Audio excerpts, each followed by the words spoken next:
Assalamualaikum warahmatullahi wabarakatuh. Jumpa lagi dengan saya, Agus Mansur, dalam topik mata kuliah pengendalian kualitas dan penjaminan mutu. Saudara-saudara sekalian, ada tools yang sering digunakan di dalam pengendalian kualitas yang sering disebut dengan 7 tools atau 7 alat untuk mengendalikan kualitas. Di antara 7 tools yang sangat populer adalah kita sebut dengan peta kendali atau peta kontrol. Baik, hari ini kita akan fokus di belajar tentang peta kendali. Pada sesi ini kita akan bicara tentang peta kendali variabel. Nanti kemudian kita akan lanjutkan pada sesi berikutnya dengan peta kendali atribut. Langsung saja kepada Anda saya tunjukkan material yang mungkin bisa kita jadikan sebagai bahan diskusi, begitu ya. Jadi tadi sempat kita singgung di awal bahwa kita akan belajar tentang peta kendali, gitu. Jadi sebagai ilustrasi begini, kenapa kita perlu peta kendali? Ini adalah contoh gambar 2 sepeda motor. Diproduksi dari pabrik yang sama. Ini contohnya adalah sama-sama dari Yamaha, begitu. Bisa jadi antara produk satu dengan produk berikutnya ini selisihnya cuma menit, begitu ya. Yang mengerjakan orang yang sama, yang mengerjakan dengan mesin yang sama, lokasinya sama, supplier materialnya sama. Namun demikian, ya kita tidak bisa mengklaim bahwa 2 produk ini adalah sama persis. Ya, ada sebuah aksiom dalam manufacturing. Dalam manufacturing itu dinyatakan no two objects are ever made exactly alike. Tidak pernah akan dijumpai sebuah produk dalam manufaktur itu sama persis. Tidak pernah dijumpai yang seperti itu. Pasti akan ada perbedaan. Apakah di kehalusan permukaan ataukah yang lain. Selalu ada sebuah perbedaan antara 2 produk manufaktur, meskipun diproduksi oleh orang yang sama, di saat yang sama, dengan alat yang sama, dengan vendor yang sama. Itu aksiom yang harus dipahami. Nah, teman-teman sekalian, jadi kalau kita bicara tentang basic prinsip atau nilai-nilai basic yang melatar belakangi kenapa quality control itu sesuatu yang penting, gitu ya. Kenapa control chart itu menjadi penting? Yang pertama adalah seringkali dijumpai most process do not operate in the state of static control. Seringkali dijumpai dalam proses manufaktur itu ada hasil-hasil yang di luar statistik kontrol yang diharapkan. Pada pertemuan yang lalu kita sempat berbicara tentang specification limit, begitu ya. Kita bicara tentang upper control limit dan lower control limit.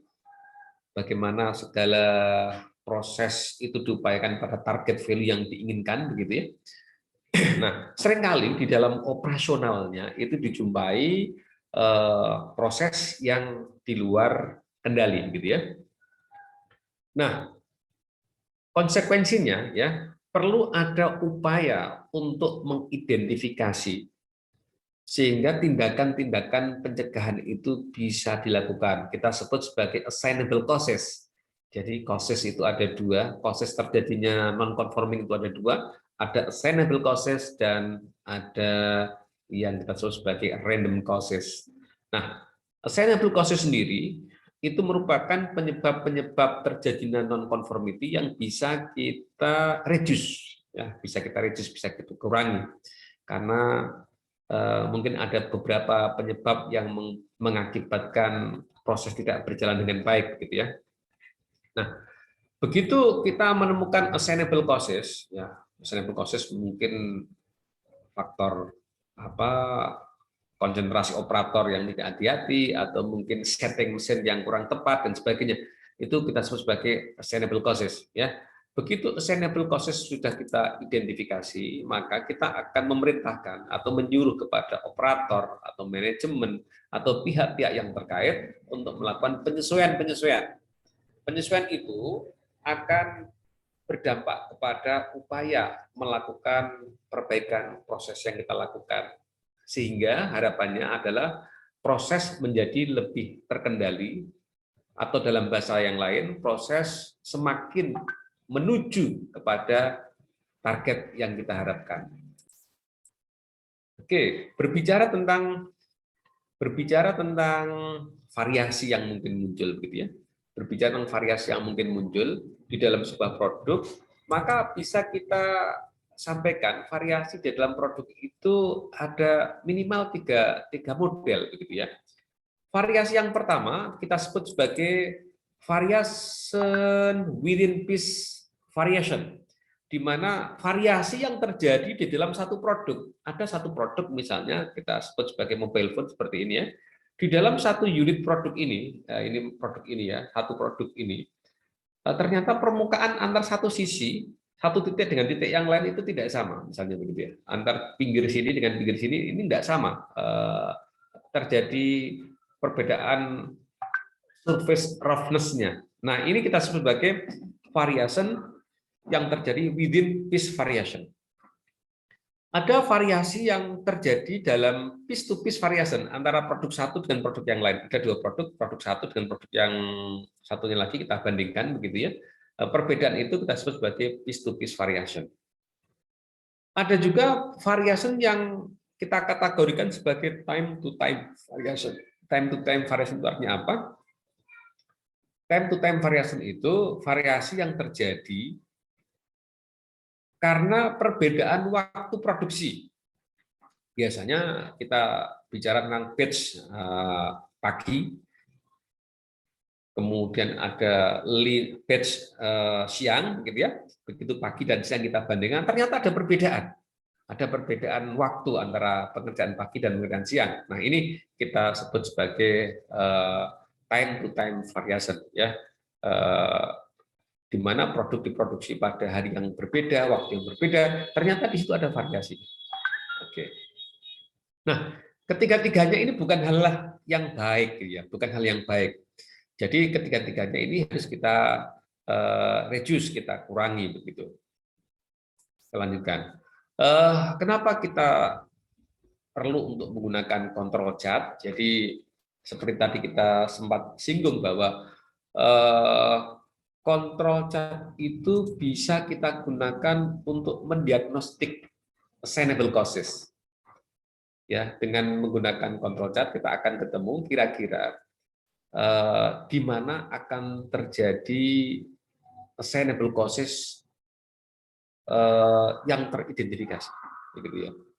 Tiba-tiba kita lihat di dalam peta kita ada data yang out of control. Out of controlnya itu sangat ekstrim. Kita bisa deteksi apa yang terjadi di saat kejadian itu di lantai produksi. Apakah yang terjadi dengan operator, apakah yang terjadi dengan mesin, apakah yang terjadi dengan listrik, mungkin begitu ya. Apakah ada hal-hal yang terkait dengan pemadaman ataupun yang lain, begitu. Nah, jadi kita bisa melakukan tindakan-tindakan yang kita sebut tadi diagnostic information. Yang kedua, dengan control chart kita bisa menyediakan a proven technique for improving productivity. Kita punya bukti-bukti bahwa produktivitas yang akan kita jalankan, maksud saya program-program peningkatan produktivitas yang kita jalankan itu didukung oleh bukti-bukti yang proven, gitu ya, yang nyata, gitu. Karena di situ ada keterangan, ada data di mana ada data yang menunjukkan tingkat produktivitas yang sedang turun dan perlu diimprove kembali. Nah, ini control chart juga prevent unnecessary process adjustment. Jadi kita bisa menentukan di awal adjustment yang nggak dibutuhkan bisa kita setting dulu di awal, ya. Dan ini merupakan salah satu upaya untuk melakukan defect prevention. Begitu kita melakukan, nanti kita di belakang akan bicara tentang control limit, trial control limit, begitu ya. Begitu dari trial control limit kita bisa melihat apa yang terjadi, kemudian kita setting ini, perbaikan lagi, kemudian kita uji lagi, kita akan melihat upaya-upaya defect prevention yang bisa kita lakukan di dalam menghasilkan sebuah standar kendali yang kita harapkan. Jadi teman-teman sekalian, tadi kita bicara tentang begitu manfaatnya peta kendali, begitu ya. Kita perlu sampaikan kepada rekan-rekan. Jadi peta kendali itu terkait dengan apa namanya parameter yang diukur. Ini kita bedakan menjadi dua, ya. Ada yang kita sebut sebagai peta kendali atribut, ada yang kita sebut sebagai peta kendali variabel. Apa bedanya peta kendali atribut dan variabel? Jadi saya jelaskan seperti ini. Variabel control chart adalah peta kontrol yang diaplikasikan untuk data-data yang menggunakan continuous distribution atau measurement data, data yang bisa terukur secara numerik. Misalnya berat atau lebar atau mungkin viscosity-nya, ya, di mana data-data ini bisa diukur, ya. Nah, kalau ini disebutnya apa namanya continuous distribution, ya, misalnya panjangnya 7, berapa, atau kalau volume ya berapa liter, 6,3, 6,7, dan seterusnya. Ini datanya bentuknya distribusinya continuous. Atribut control chart itu chart yang diaplikasikan untuk amatan yang menggunakan data-data yang menggunakan discrete distribution.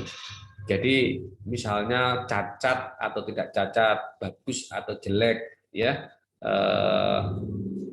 Ini kita menggunakan pendekatan atribut control chart.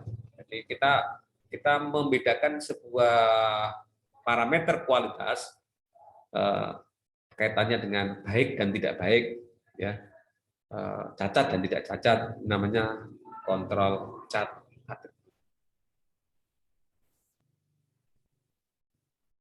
Nah, ini untuk lebih jelasnya, ini misalnya kita definisikan. Variabel itu apa sih? A single quality characteristic that can be measured on numerical scale. Jadi kita bisa mengukur dengan skala numerik, maka peta kendalinya kita gunakan peta kendali variabel. Contoh misalnya berat, berat packaging sebuah makanan, gitu ya. Di situ mungkin tertera 500 gram.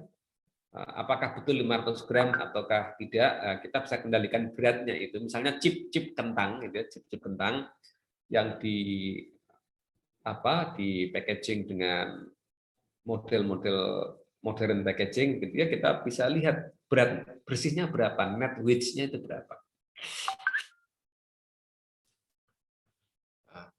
Ini misalnya kita menggunakan jangka meter, jangka sorong untuk melihat permukaan, untuk melihat panjang atau lebar sebuah produk, begitu ya. Kita gunakan pendekatan peta kendali variabel.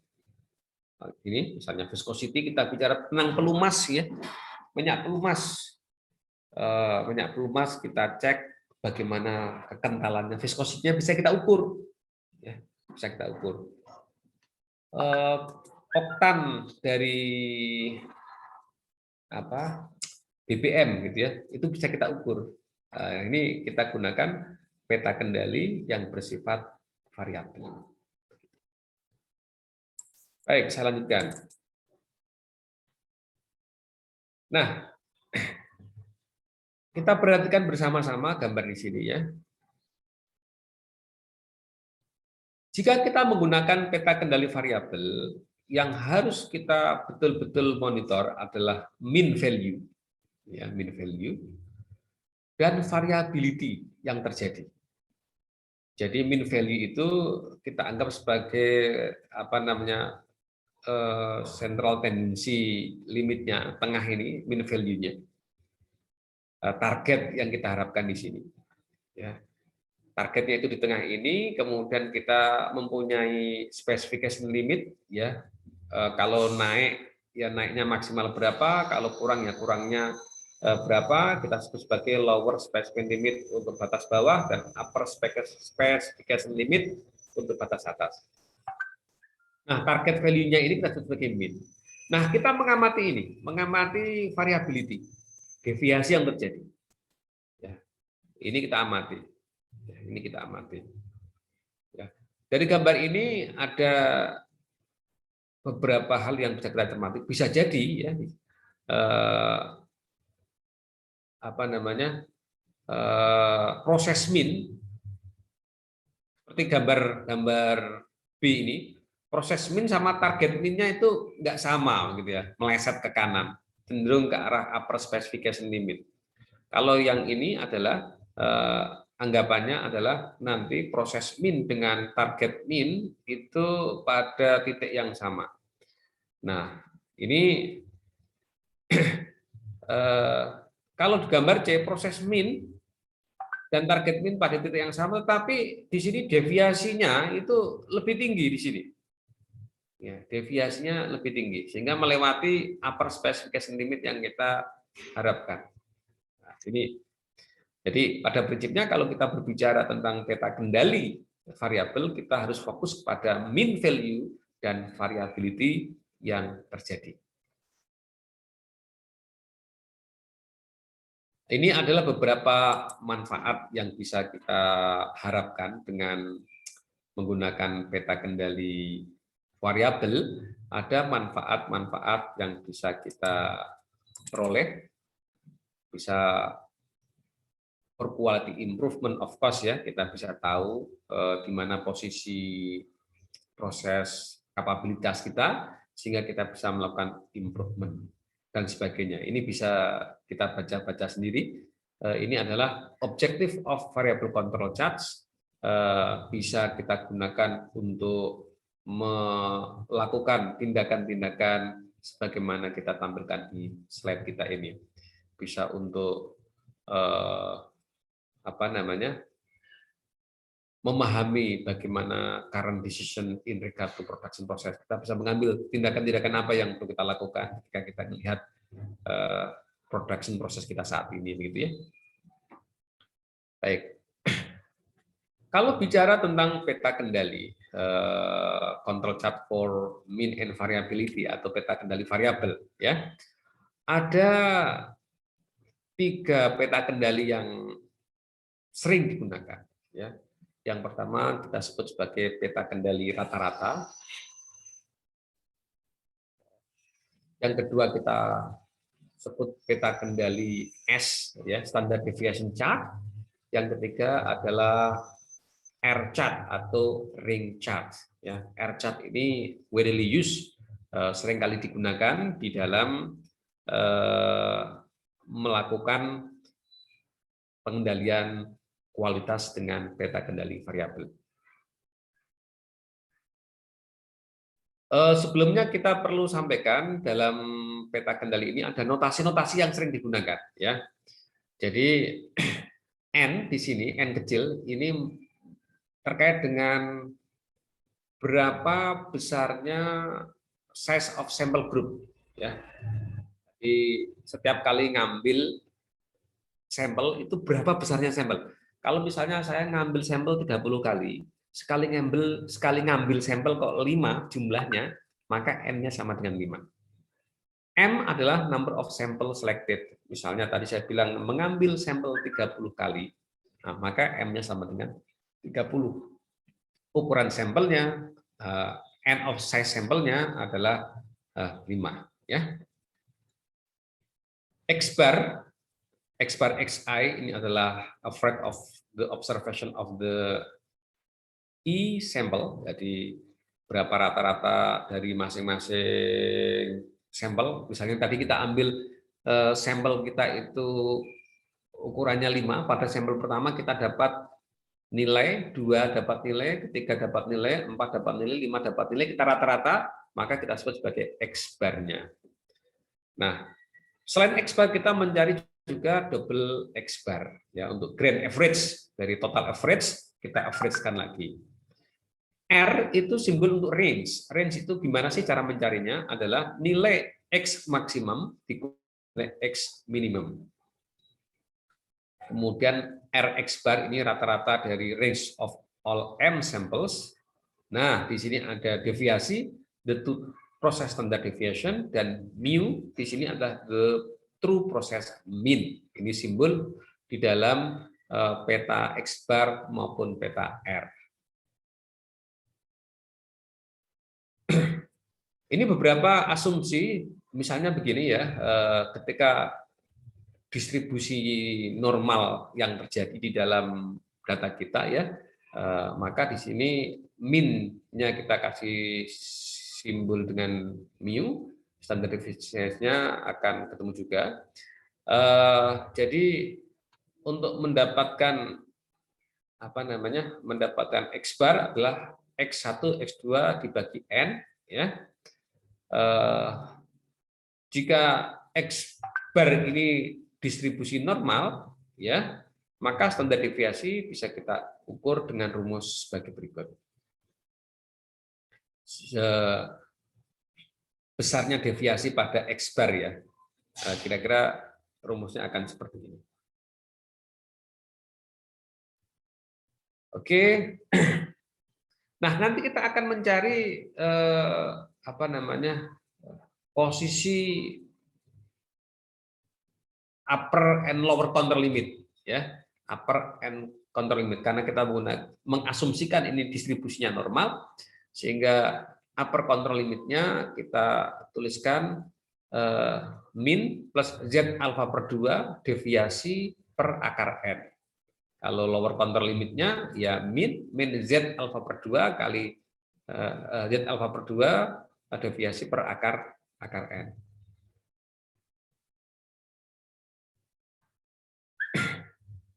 Ini untuk mencari double X bar dan Rx bar, rumusnya sebagaimana kita sampaikan di sini. Double X bar adalah rata-rata grand average dari X bar. Oke, baik, kita akan bicara tentang control limit for X bar. Jadi kalau misalnya kita sudah punya tabel ya, tabel A2, nanti rumusnya kira-kira seperti ini. Upper counter limit sama dengan double X bar plus A2 kali R X bar. Ya. Kemudian center line-nya atau min-nya adalah X double bar, dan LCL-nya, lower counter limit-nya sama dengan X double bar min A2 kali RX bar. Itu kira-kira rumus untuk peta kendali rata-rata.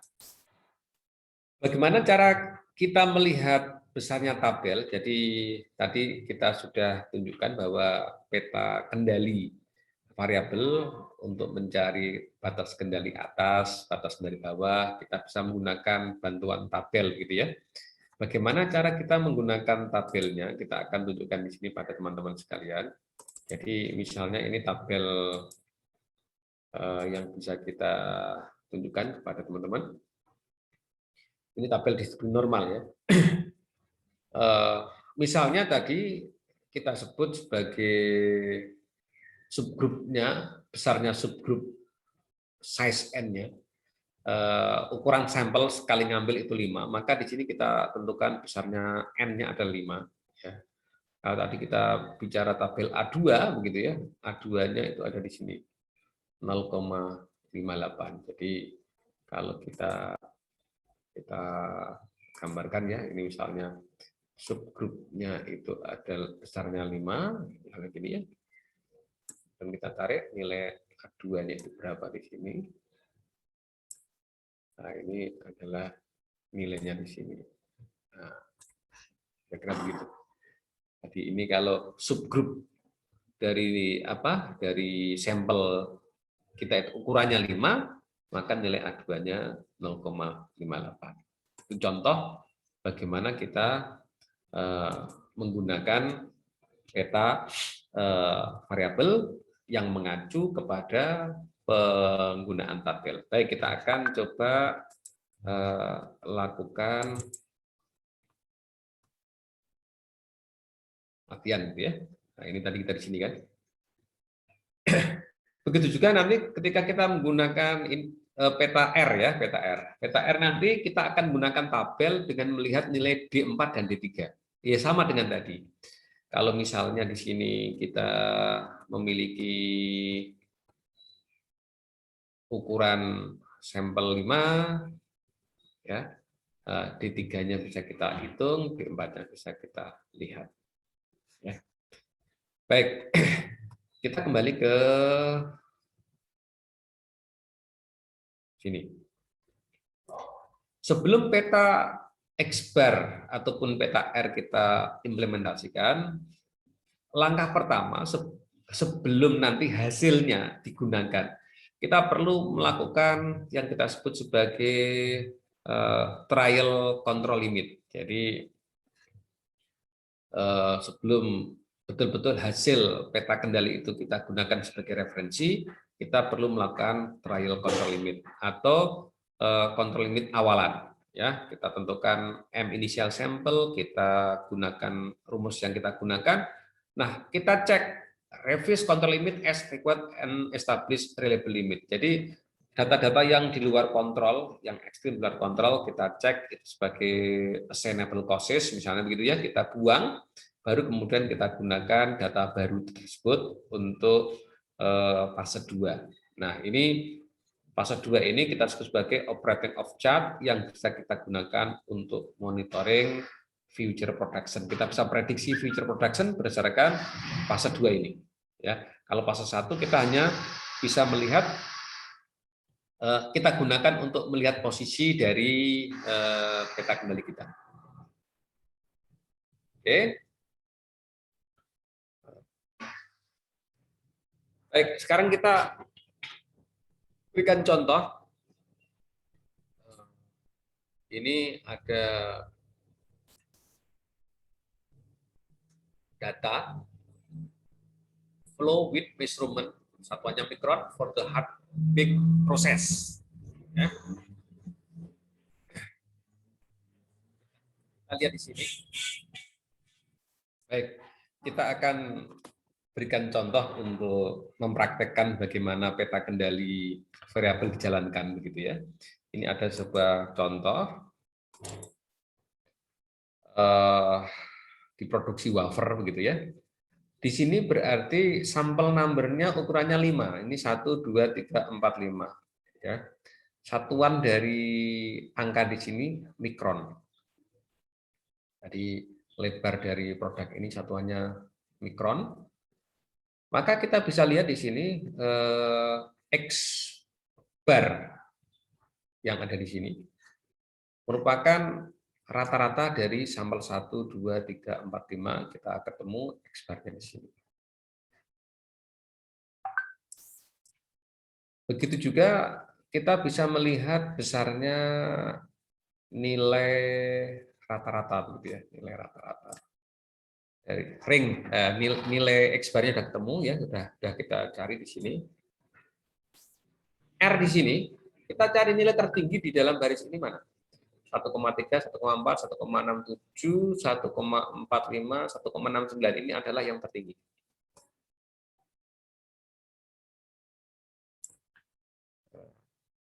Maksud saya yang tertinggi di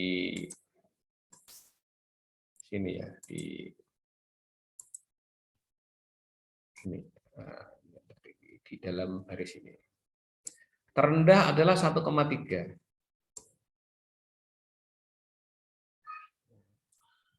Kemudian ini akan dikurangi oleh ini.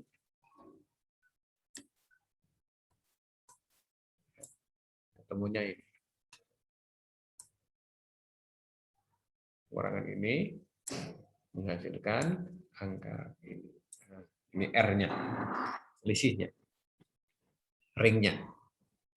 1,6914 dikurangi 1,3235, ketemunya 0,3679. Begitu kita dapatkan nilai-nilai ini, ya, kita dapatkan nilai-nilai ini, kita bisa menghitung X double bar-nya, yaitu grand rata-rata dari X bar yang kita dapat. Ini kalau kita total sigma X bar ketemunya 37,64. Kemudian kita bagi jumlah sampel number-nya ada 25, kita bagi 25 ketemunya 1,5056. Ini X double bar-nya. Kemudian Rx bar juga bisa kita hitung dari sigma R yang ada, ketemu 8,1302, kita bagi 25 karena jumlah sampel kita 25, ketemu Rx bar-nya 0,32521. Gitu. Nah, dari sini kemudian bisa kita hitung berapa besarnya batas kendali atas, berapa besarnya batas kendali bawahnya. Ya. Dengan rumus yang tadi sudah kita sampaikan, gitu ya. Ini untuk peta kendali R, ya, peta kendali R, rumusnya adalah lower control limitnya adalah Rx bar kalikan D3, UCL-nya adalah Rx bar kalikan D4. Karena tadi kita mempunyai besarnya ukuran sampel itu 5, ya kita lihat di dalam tabel kita, gitu ya, di dalam tabel kita tadi.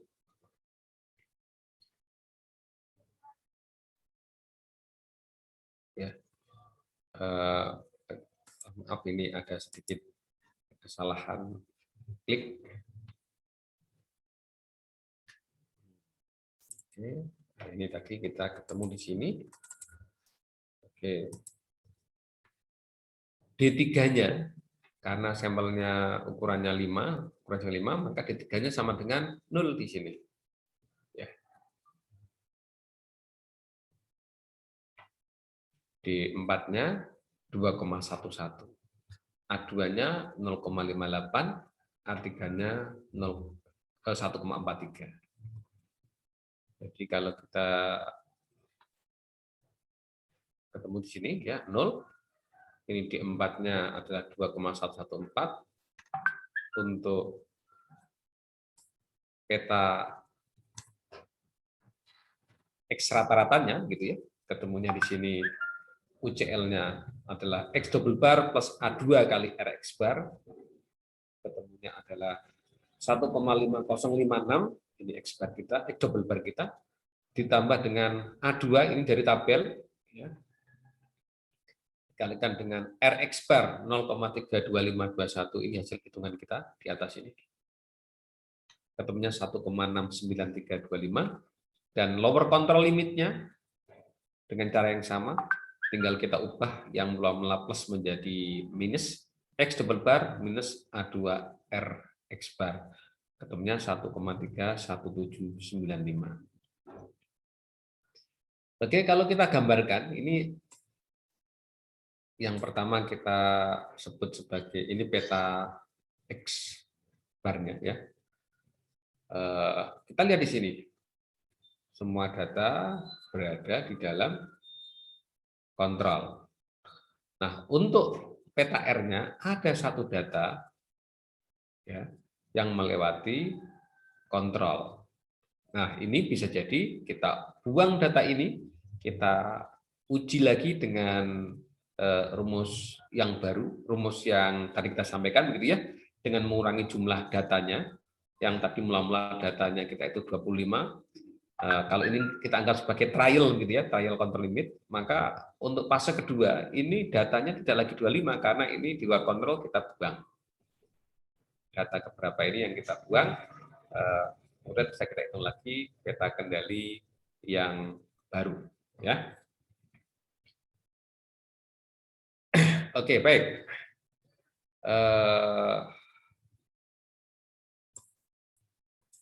Nah, dengan mendapatkan hasil yang tadi sudah kita dapatkan, ya, ketemu hasil ini, ya, kita bisa mengambil kesimpulan bahwa peta kendali yang awal tadi ada satu data yang akhirnya kita harus keluarkan, kita eliminasi karena pada waktu trial ya ini kita anggap sebagai sebuah assignable process. Oke, dan seterusnya ini misalnya ada contoh kedua ya, ada additional sample ya, kita ada contoh kedua dengan cara yang sama kita bisa cari besarnya UCL, LCL dan besarnya untuk peta kendali rata-rata dan peta kendali atribut juga bisa kita temukan bagaimana fluktuasi data yang terjadi. Di sini kita bisa melihat ya apa yang terjadi di sini sejak ini ada data yang menarik untuk dicermati pada data ke 30 berapa ini 38 ini terjadi kenaikan yang cukup signifikan ya di atas rata-rata ya. Hampir kecenderungannya di atas rata-rata. Ini tentu saja kalau kita mau melakukan improvement kita harus berhati-hati ada apa di sini ya, ada apa di sini.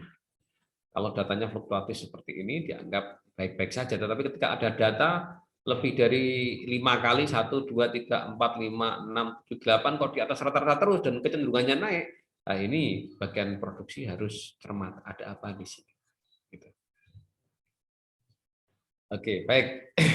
Jadi tadi kita sampaikan ada kontrol limit yang kita hasilkan namanya kontrol limit ya. Ini kontrol limit kita.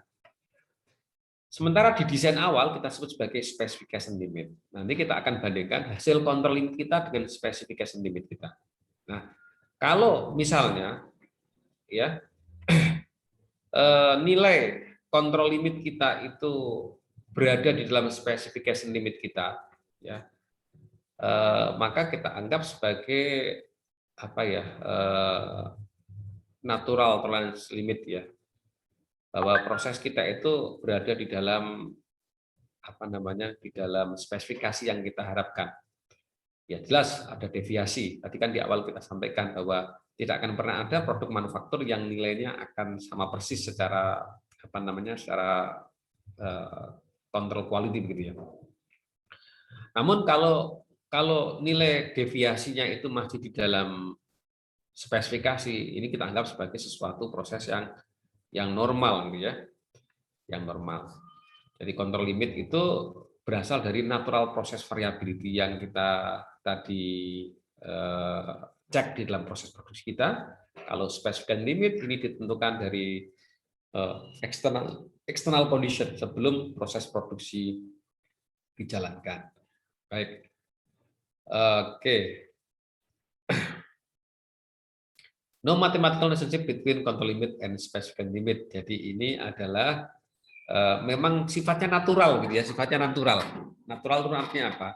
Tidak bisa kalau specification limitnya itu ditentukan, maka kontrol limitnya akan menuju pada titik tertentu. Tidak bisa, karena kontrol limit itu sangat tergantung dari proses real yang terjadi di lapangan.